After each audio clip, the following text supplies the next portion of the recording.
What's up, Hi. guys? How are you guys I'm doing? doing well. How about yourself? I'm doing very well. Why do we do this every single intro? I don't like intros. Okay, let's begin. Hi guys.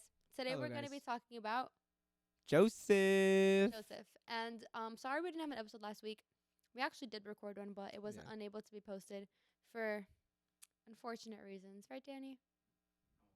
He said he doesn't want to talk about it. So we're not going to talk about it. But we're back, and today Nicholas is going to bring us a preaching that he preached on Friday, actually. Yeah. And now he's going to preach it to you guys. Yes. And it's a gonna very be a good duo preaching. actually, Oh but yeah, we're gonna it's collab. gonna be like a Let me duo put my phone on preaching. D&D because my phone is already exploding with 'Cause someone videos. will call her. Gabe is sending videos in the group chat. So Gabe is sending. Wow. Yeah. Shout out to Gabe. You made it in the podcast, Good job, buddy. poor Gabe. Finally made it. You just got your shout out. Oh my gosh, I just got what you meant by that. What? I just got what you meant by I that. remember by what? Okay, I don't know what he's talking about. If you know, you know. That's all I'm gonna I say. don't even know. If you So. know, you know. Anyways, what's up, guys? So as Anninha said, I will be bringing a preaching that I brought on Friday at our youth group that we've been going to, and shout out Danny. He's from that youth group, As well. and That's why I know Danny. if I may give a little hints, if I may get a little hints, our next episode is gonna be someone from that youth group as well. Yay! So stay tuned. It's gonna be very, very good. It's gonna be our first guest that we have In a long time. in a long time. But Okay, this we're gonna person start. is very, very good. It's taking too long. Anyways, today we're gonna talk about what to do when we are in the refinement season. Now, yes, I said Joseph, but how it ties into the message is refinements. Mm-hmm. We're gonna get there very, very soon. Now, why did I want to talk about refinement? Well, before I start this off, I just wanted to say that I actually saw something recently where the post pretty much said that we for too long have learned in the church that when you're gonna have the opportunity to preach about something, that you should preach about something that you've already mastered in life. So, for example, if you're someone who like had anxiety, you could now preach about it because you've overcome anxiety. But in the reality, that's not really true. We can't really just preach about things once we've overcome them, because Then we're never gonna have preachings. exactly. And then it actually contradicts the Bible, like specifically when Paul goes on verses, like there's a verse that Paul says, I will boast about my weaknesses. You know what I'm saying? So it's like, does that really show him like only coming when he's overcome something? So why am I saying this? Because, well, I'm in a refinement season right now. And when I was writing this message, I felt the need to kind of show and preach this message through a time where I'm currently living in right now. I really felt God kind of tell me that, like, you don't have to be perfect to bring a message. You don't have to come perfect and presentable. Like, I want to use you just the way you are. And so I really hope that this message could speak to you guys as it has in my life. And I really hope that if you're going through a refinement season, that this could help you power through it. And these tools can be resourceful. So,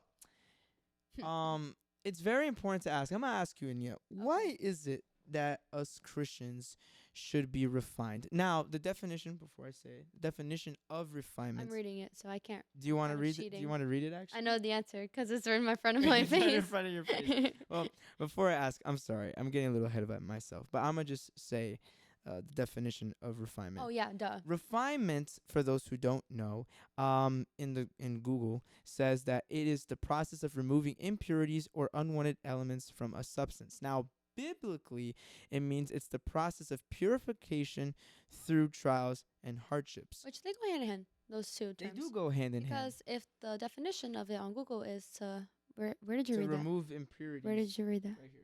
Removing impurities. Oh, yeah. To remove impurities and unwanted elements from a substance means that you're cleaning something out, right? Yeah. Mm-hmm.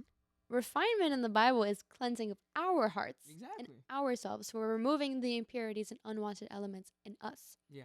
Now, that means that biblically, that means trials and hardships. That's God's way of refining us and purifying us. Going through trials, it's tribulations. going through trials and hardships and things that we don't want to go through because it's uncomfortable. It can test us. It can challenge us and break us down to the very low point.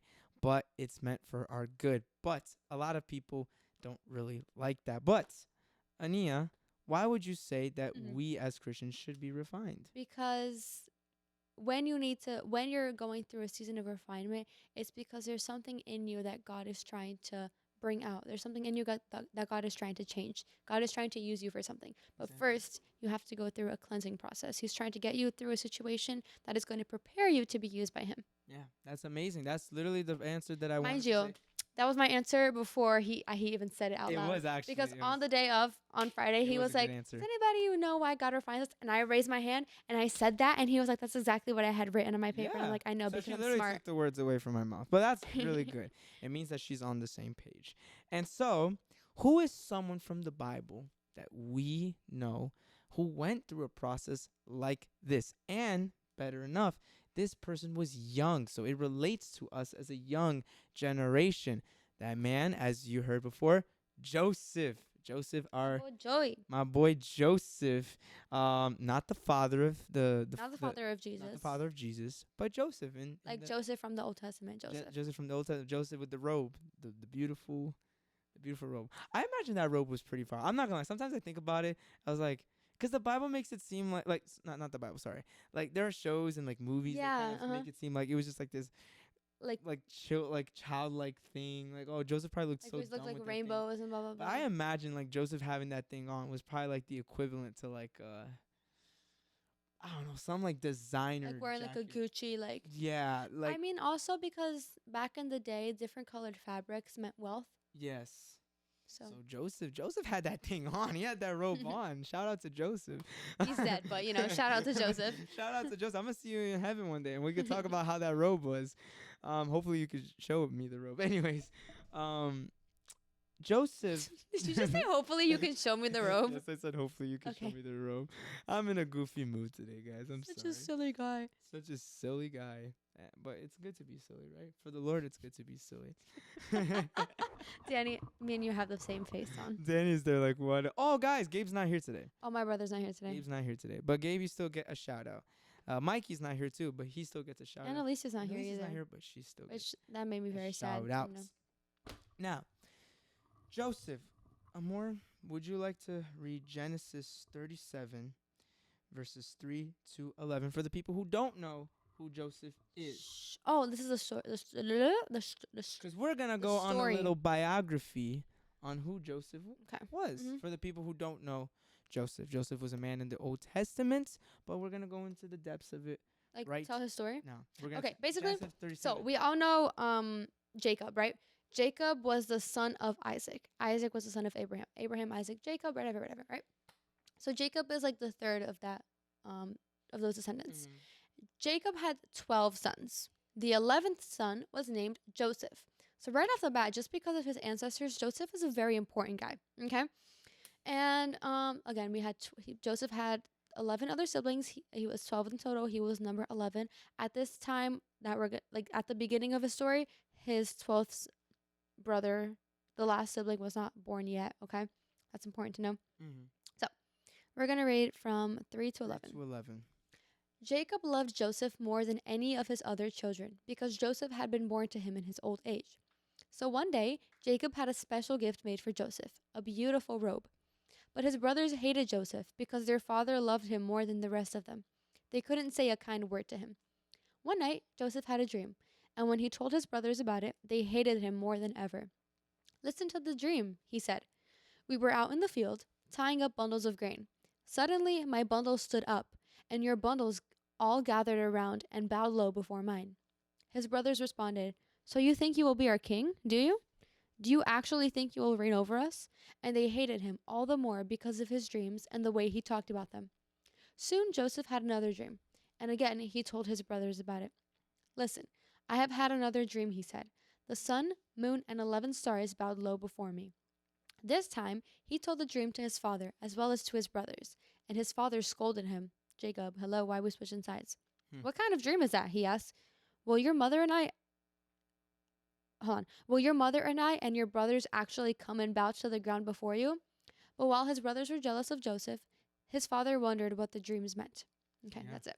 So that's the introduction right there. As you could tell, Joseph was the favorite, and so much so that his brothers hated him for it. And whenever he brought his dreams, forget it. This guy wasn't even just a family member anymore. He became a threat because this guy's like, who does this guy think he is that we're going to one day bow to him? Like, are you kidding me?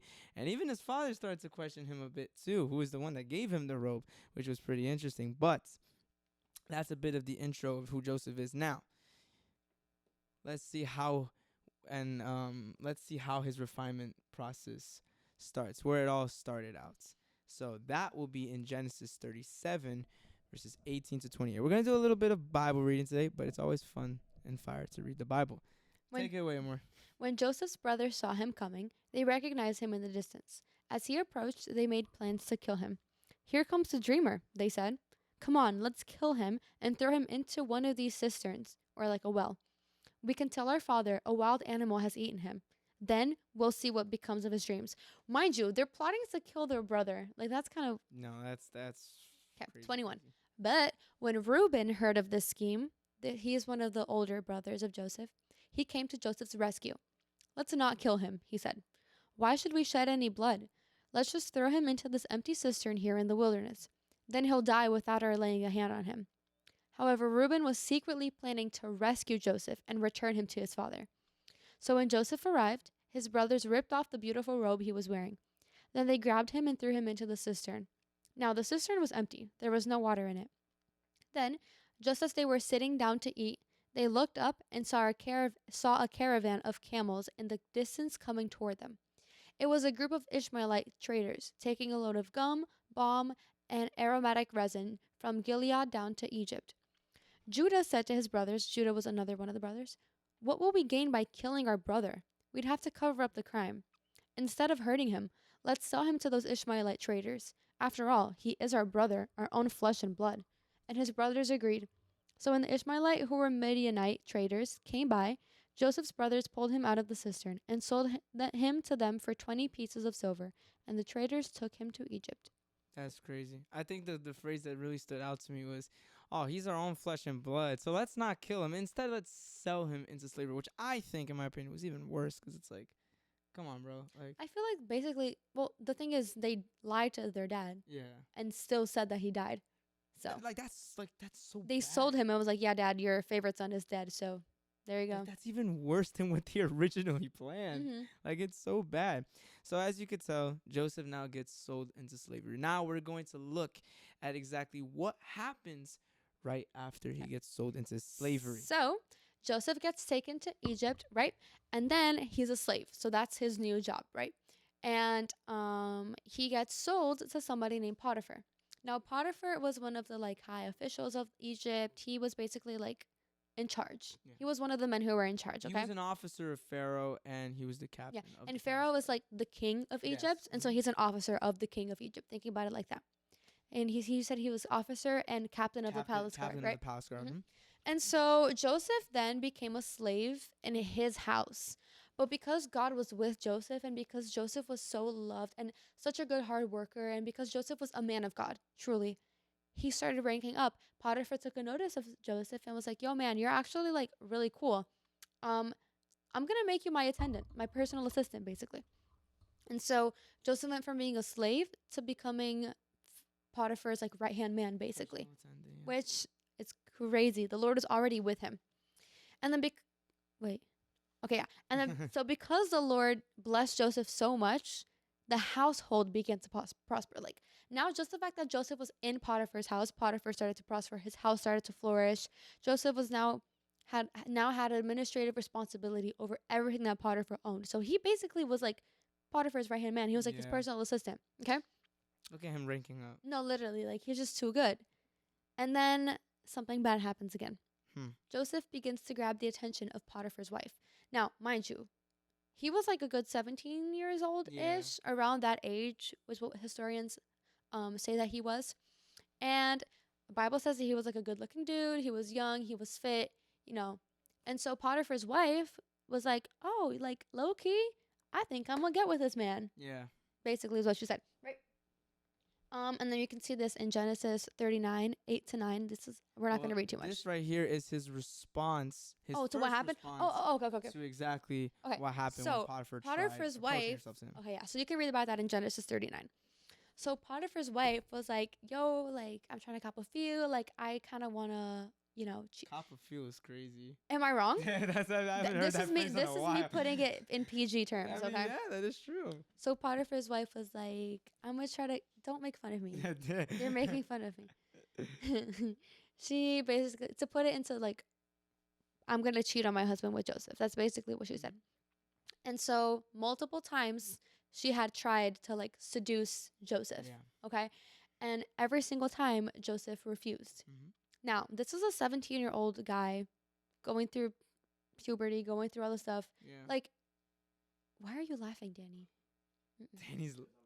Okay. Wait, can you explain this part? Because I feel like you're a man. You cannot talk about that. So as a man, I can tell you as a man. Yeah. So for those of you guys obviously who know, Joseph being a 17-year-old man, this is a very important phase for men because this is where a lot of parts in the body are starting to develop. This is where testosterone is like going at its highest. So it's like a lot of people think that it was just easy to resist Potiphar's wife, but like let's be real here, like it's not. Even our pastor kind of he did. When our pastor touches on that topic, he kind of says like, bro, I imagine she was probably like the most beautiful woman just sitting right in front of you trying to seduce you, all open, like all open. And but yet Joseph still like being such the man of God that he was like, I'm gonna be faithful to my boss. I'm not gonna do this. And so much so that in Genesis 39 verses 8 to 9, I won't read that, but to paraphrase it, Joseph pretty much is saying, yo, I can't do this. Like Potiphar has given me access to everything here but you, and me getting with you is pretty much betraying disrespectful and betraying Potiphar. So like, why would I do that? Not only would it be wicked to him, but it would be wicked to my God. So it's like he already was conscious of the fact that like, yo, this would not please my father's heart. So yeah. So Potiphar's wife got very upset, and she was like, "Oh my gosh, like what do you mean I'm being rejected?" Excuse me. So as Joseph ran away, literally he ran. Like Potiphar's wife was ready. He ran away. She unfortunately grabbed like an article of clothing that he had on, and she like ripped it off of him as he was running away. Which like imagine the scene, like that's crazy. And so because she was a little conniving liar, she goes to Potiphar and was like, "Look, he tried to R-word me." Okay, PG terms. And like, here's his cloak that I was able to steal to prove to you that he tried to R-word me. R-word me. And so Potiphar immediately was like, okay, so this woman, this guy that I led to my house, that I allowed to be my assistant, I allowed to take care of everything, is trying to do things to my wife. I'm going to get him thrown into prison. And that's what happened. Joseph then gets thrown into prison for a minimum of 2 years. We don't know exactly, but the Bible doesn't say exactly how long. But from what we can like study, it was 2 years. Was how long he stayed. 2 years. The Bible does say like he was in there for at least 2 years, but no one. Historians like have studied whatever. Irrelevant. But yeah. So imagine going to prison for something you did not do for 2 years. That's crazy. But God was with him in that prison. Yeah. God was faithful. Even he's always faithful, but even through that time, he showed his faithfulness through Joseph. And so, mind you, Joseph was just going through from bad situation to bad situation. He gets his brothers are jealous of him. Then he gets sold into slavery by his own brothers. Then he gets thrown into jail. Yeah. Like it's like everything is just happening bad for him. It feels like everything is going wrong for him. Exactly. But in reality, wait, let me get there. Hold on. I'll let you do. So then, while he's in prison, he meets two dudes. He meets one guy who was chief cupbearer. A cupbearer. Basically, a cupbearer would be the guy that would like try all the drinks and stuff that Pharaoh, the king of the king of Egypt. The cupbearer would basically try everything that the Pharaoh would eat or drink before Pharaoh would do it to make sure that it wasn't poison, to make sure that it was like safe to eat and whatever. And the second guy, like the taster. Yeah. And the second guy was the baker. Thank you. Making bread, right? Making food, whatever. These two guys, for some reason, get thrown into prison. They leave Pharaoh's house and they go to prison, and they are with Joseph. And these two dudes have dreams. Okay. So, and as we know, Joseph is a dream interpreter. So basically, the cupbearer, he has a dream that I'm not even gonna go because it's not okay. I didn't even mention. I'm not even gonna go into the dreams. I highly recommend that you guys read it because it's very beautiful what he does. Oh wait, sorry. No. I did mention the dream. You did? I could touch on that topic if you want. No, I know what the dreams were. It's just I don't know if I want to like say it for the podcast because it's like extra. I'll just say it. Okay. Yeah, I'll just say it. Okay. Basically, we have 10 minutes left. Oh my goodness, we have to speed. Okay. Okay. Sorry guys, we're trying to keep this stuff short for you. Okay. So, the cupbearer had a dream that basically he had grapes. Can you explain it, Nick? I haven't read. I'm gonna explain the story. Pretty much, the cupbearer and what's going on, Danny? He's trying to just do something back. We're sorry for the technical difficulties, guys. Anyways, pretty much the cupbearer and the baker, they both have dreams. Now, their dreams are different, but they're similar at the same time. Can I read it? Yes, you can. Okay. So the cupbearer said to Joseph, "In my dream, I saw a grapevine in front of me. The vine had 3 branches that began to bud and blossom, and soon it produced clusters of ripe grapes. I was holding Pharaoh's wine cup in my hand, so I took a cluster of grapes and squeezed the juice into the cup. Then I placed the cup in Pharaoh's hand." This is what the dream, that was his dream, okay? And Joseph interprets the dream, and he's like, the 3 branches represent 3 days. Within 3 days, Pharaoh will lift you up and restore you up to your position as chief cupbearer. Yeah. Amen. And then Joseph said something very important. "Please remember me and do me a favor when things go well for you. Mention me to Pharaoh so that he might let me out of this place. For I was kidnapped from my homeland, the land of the Hebrews, and now I'm here in prison, but I did nothing to deserve it." Yeah. Okay. Basically, the baker had a dream that he had 3 loaves of bread and on like a basket on top of his head, and then birds came and attacked the bread. That one I do remember. And that dream represented that in 3 days, the baker was going to get executed. Yeah. 3 days later, everything that Joseph said came true. Literally everything. Everything to everything. The T. So the baker got executed, and the cupbearer went back to Pharaoh's house. And Joseph was like, "Dude, do not forget me." Guess what the cupbearer did? He forgot about Joseph. He forgot about Joseph. Now let's look at this now. He went from being a slave to being now put into prison. And now he's forgotten.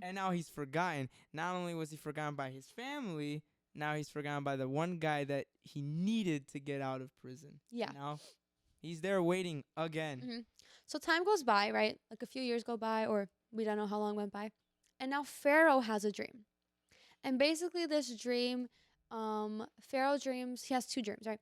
The first one is he saw 7 crops of corn. Or 14.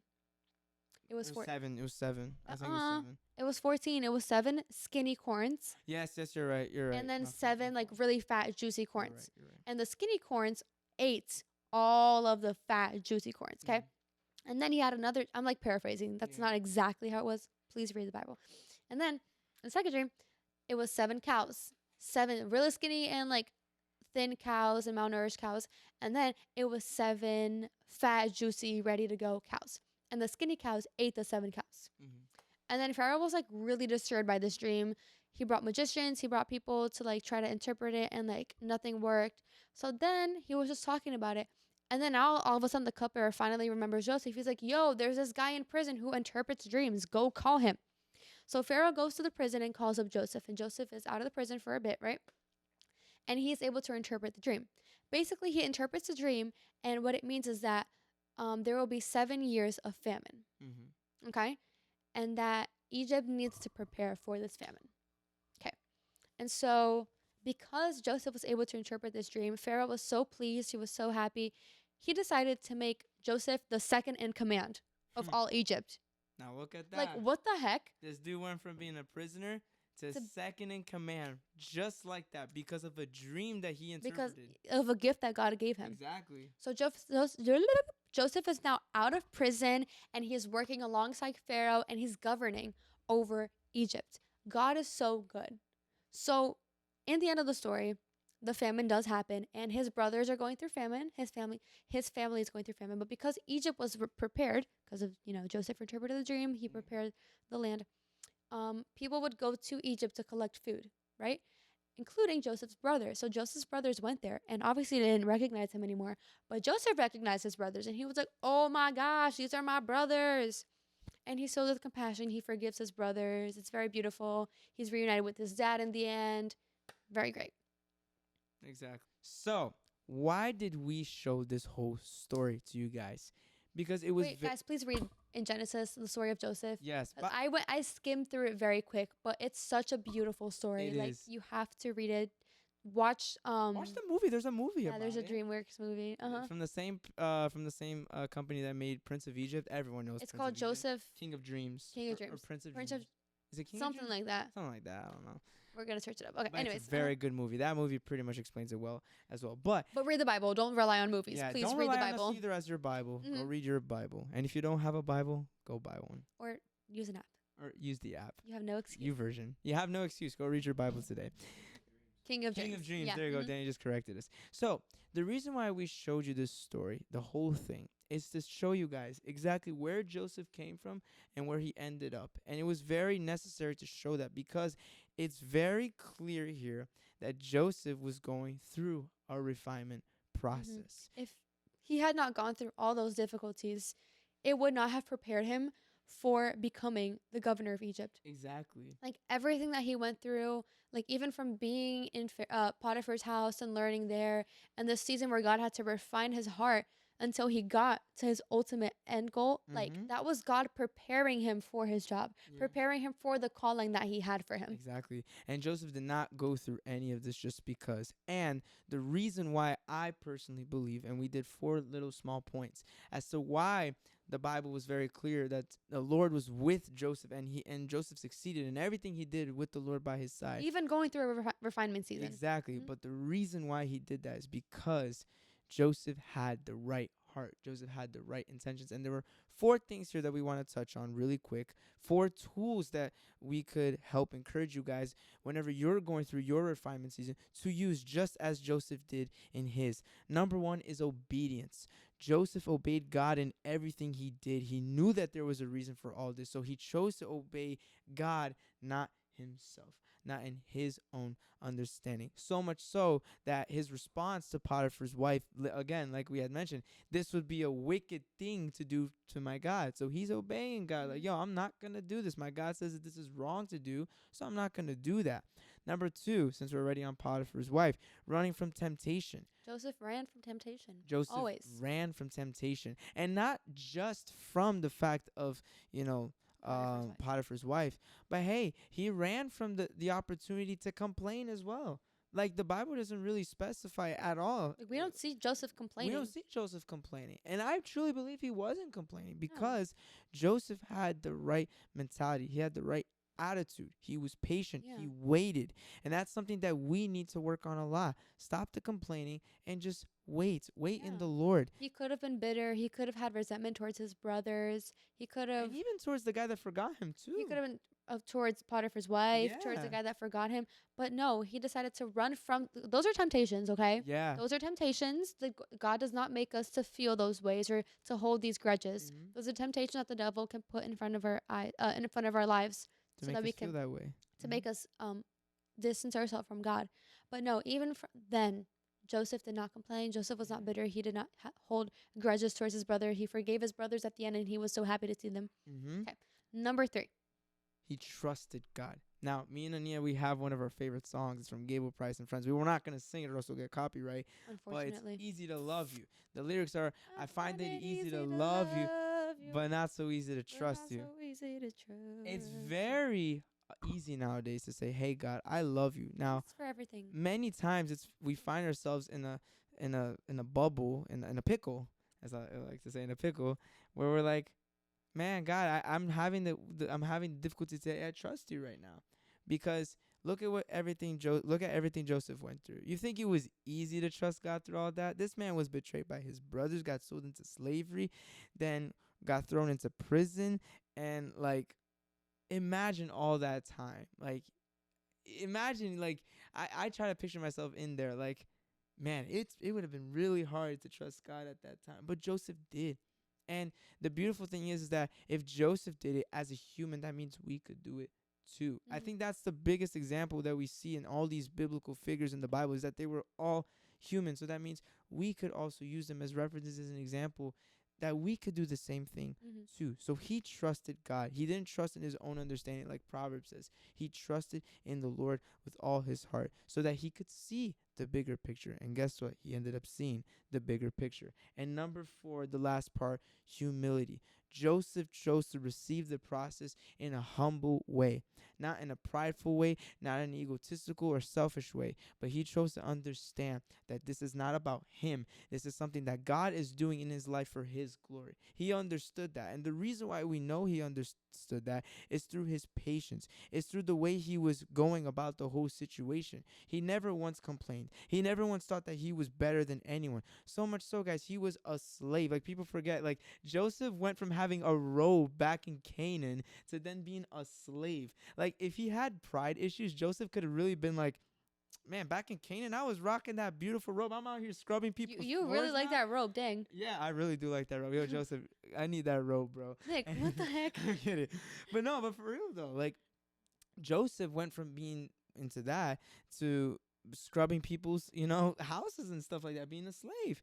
And so we forget about that, that Joseph went through all of that and he chose to receive it in humility. How many times nowadays? He chose to remain humble. Yes, he chose to remain humble through it all. How many times do we, in certain situations, God places us in a situation where it's very humbling, and we sometimes even have those thoughts of, man, like, I'm too, like, what's it called?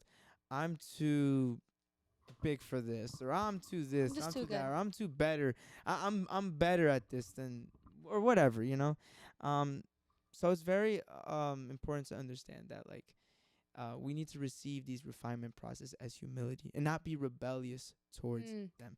So those are the 4 points there: obedience, fleeing from temptation, trust, and humility. Okay, so guys, please take this into practice, into your refinement season if you're going through one as well, because just as I'm currently learning through my refinement season, I've been seeing that these 4 points genuinely help as well. If it helped Joseph, it could help any single one of us. I mean, another example too is Job. Job went through his refinement process. Now, if you want to read that story, go in the Bible, the book of Job. That whole story is spelled J-O-B, okay? J-O-B, not J-O-B-E like Harry Job. It's J-O-B. That story is also beautiful as well. You can go see there as well how God used that process to refine him as well.